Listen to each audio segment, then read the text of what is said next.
Nah, walaupun kita serapat-rapatnya menyimpan suatu rahasia atau kebohongan, suatu saat pasti akan terbongkar.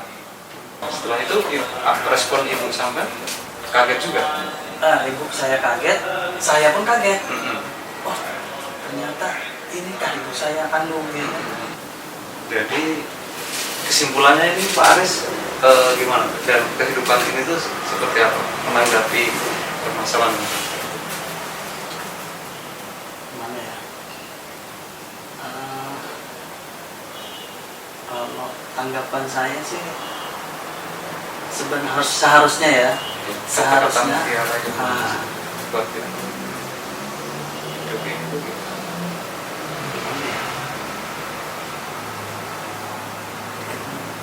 Oke, kan?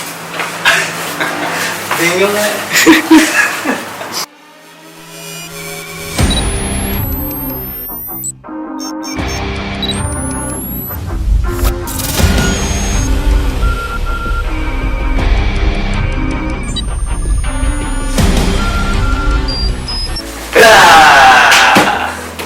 Oke, kali ini kita di acara Gibah Nyeleneh. Untuk siang hari ini kita kedatangan bintang tamu kita, namanya Pak Aris. Ya, Pak Aris, gimana kabarnya Pak Aris? Alhamdulillah baik. Baik ya.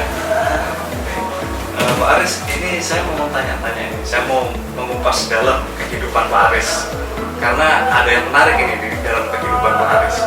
Yang tadinya Pak Aris tahu kalau itu orang tua kandung Pak Aris, cuma perasaan Pak Aris orang tua tiri itu seperti orang kandung, itu seperti apa?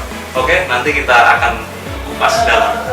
Nah, saat ini, oke, saya mau tanya, Pak Aris ini sekarang tinggal di mana, Pak? Saya sekarang ini tinggal di Palaran. Di Palaran. Kalau asli?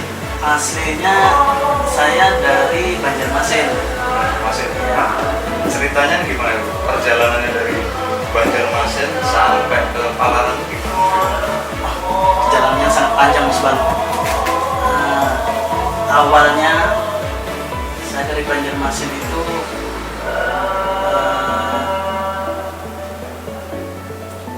lahir di sana. Kemudian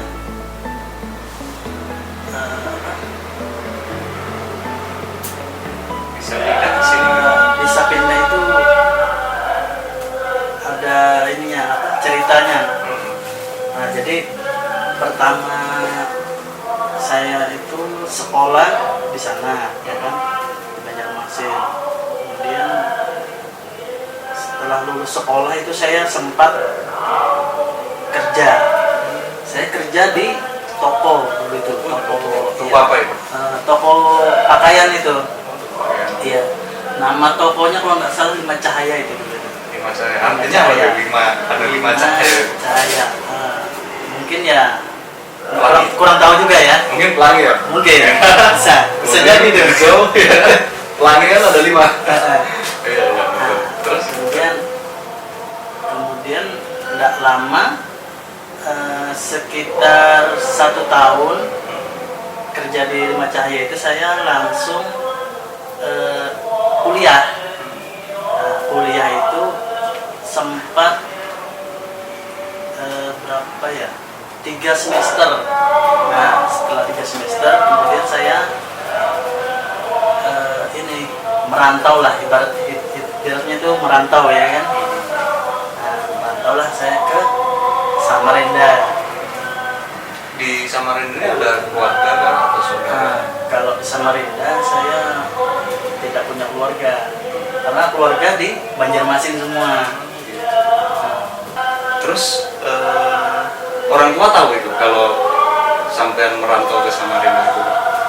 Orang tua saya tahu, cuma ini ceritanya beda lagi nih, karena orang tua saya ini baru tahu orang tua kandung pada saat saya sekolah kelas 2 semea.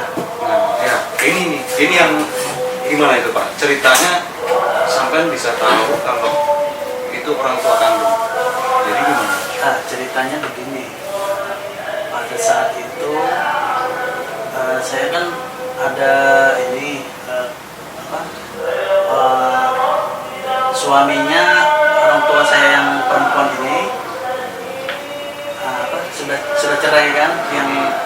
orang tua tiri saya ini.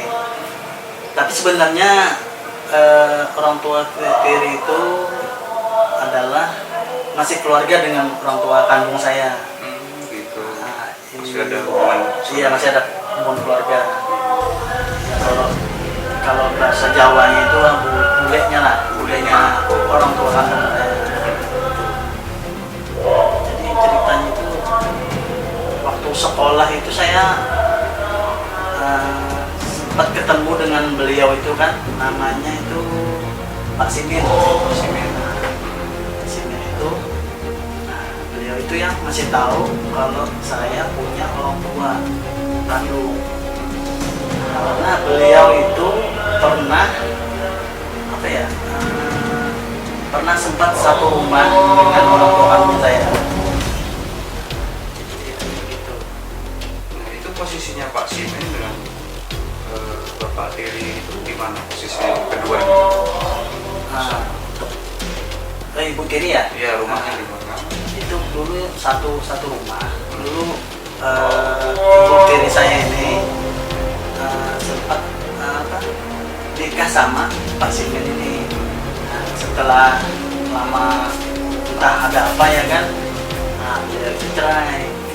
Nah, bercerai, setelah bercerai, kemudian Pak Simin ini entah kemana ya. Nah, setelah itu orang tua tiri saya ini nikah lagi dengan yang suaminya kedua. Pak suami.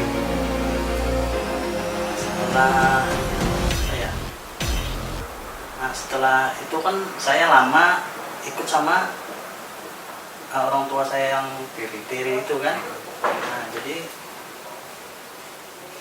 ini ini mana-mana lah sudah ibaratnya itu berkelana lah ya kan, ibaratnya sama orang tua tiri saya. Sampai ikut terus dengan ibu itu. Ibu ini namanya Ibu Jumira. Ibu Jumira itu yang ibu tiri saya kan. Nah, jadi itu gimana itu ceritanya sampai Pak Aris tahu kalau itu bukan orang tua kandung, itu ceritanya bagaimana? Ceritanya begini, pada waktu saya sekolah kelas 2 SMA SEMEA kan. Nah, waktu SEMEA itu saya ini tinggal di Banjarmasin, di ini di mana, daerah Pengambangan, nama kelurahannya itu ya, Pengambangan. Sedangkan saya siapa Pak Simin tadi.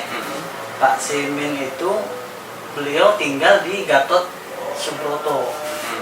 Cuma Pengambangan dengan Gatot Subroto kan enggak jauh, sekitar jarak berapa itu ya?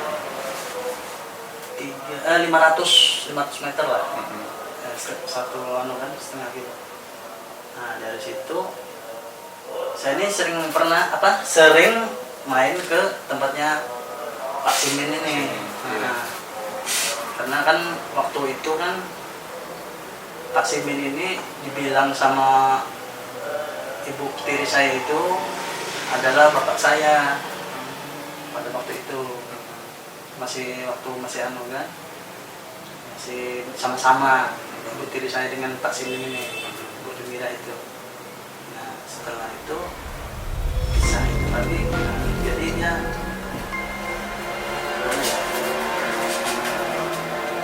misalnya saya sering main ke tempatnya Pak Simin itu kan. Nah, dari situ saya di ini, tapi itu masih kecil, masih kecil itu masih umur SD lah, SD itu umur berapa ya? 6-7 tahunan. 7 tahun. Nah, itu pernah ke rumah orang tua kandung Pak Aris waktu setelah kejadian itu tuh, terus Pak Aris pernah diantar ke rumah orang tua kandung?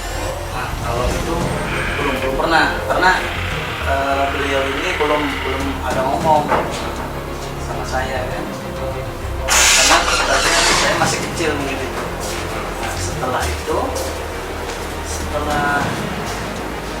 saya menginjak SMP, nah SMP itu saya lah sering main lah tempatnya Pak Simin ini kan.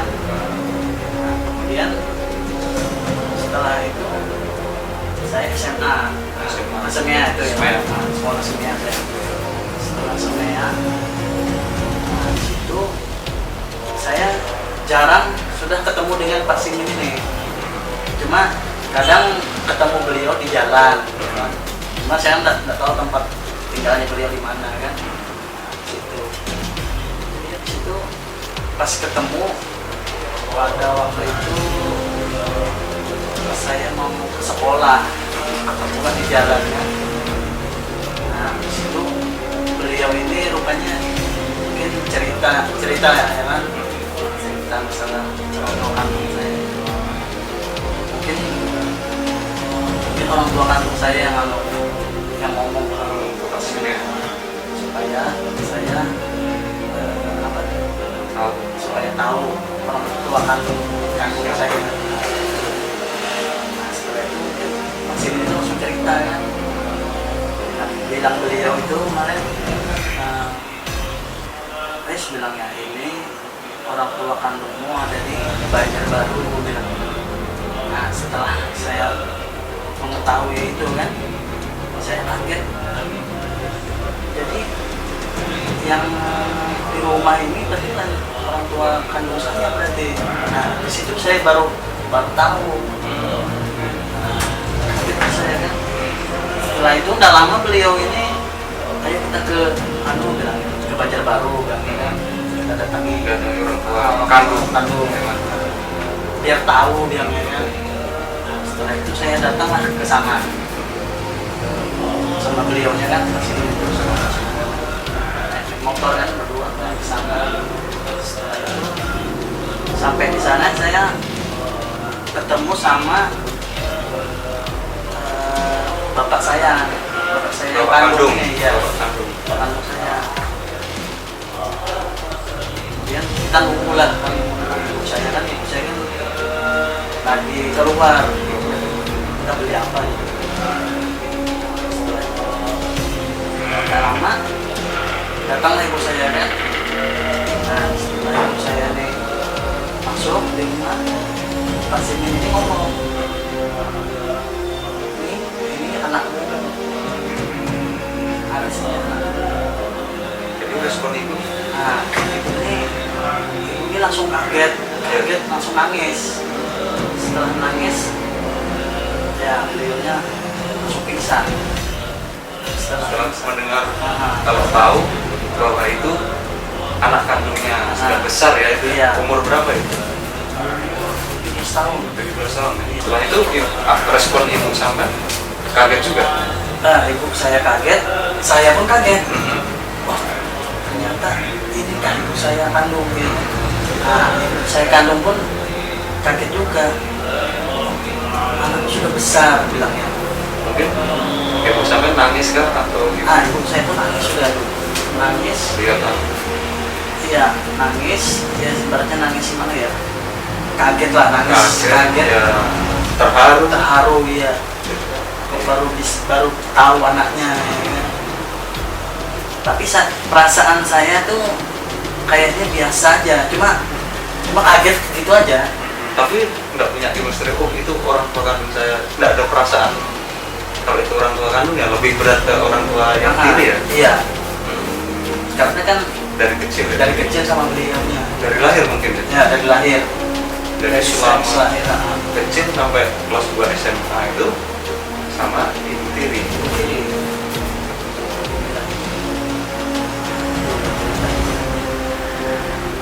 Jadi orang tua baru tahu setelah Pak Aris sudah besar. Iya. Jadi setelah Pak Aris ke rumah gitu terus menjelaskan kejadian itu, terus Pak Aris tinggal di situ kan atau kembali lagi ke orang tua tiri? Setelah kejadian itu saya pun pulang ke Banjarmasin lagi, ke orang tua tiri.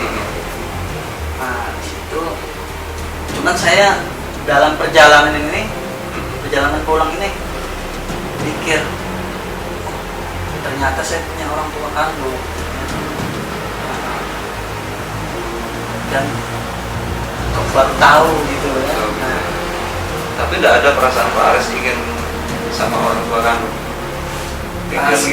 Sebenarnya ada, cuma karena itu kan baru pertama berjumpa ya. baru pertama berjumpa kan, baru tahu itu kan. Makanya saya ini masih apa ya, mikir-mikir kemarin Tuhan waktu kejadian itu kan.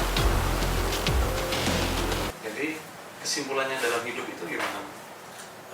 Kalau menurut saya, kesimpulan dalam hidup itu janganlah walaupun kita serapat-rapatnya menyimpan suatu rahasia atau kebohongan, suatu saat pasti akan terbongkar. Ibaratkan kata itu kita menyimpan bangkai, pasti suatu saat akan tercium. Oh, we dance, we dance,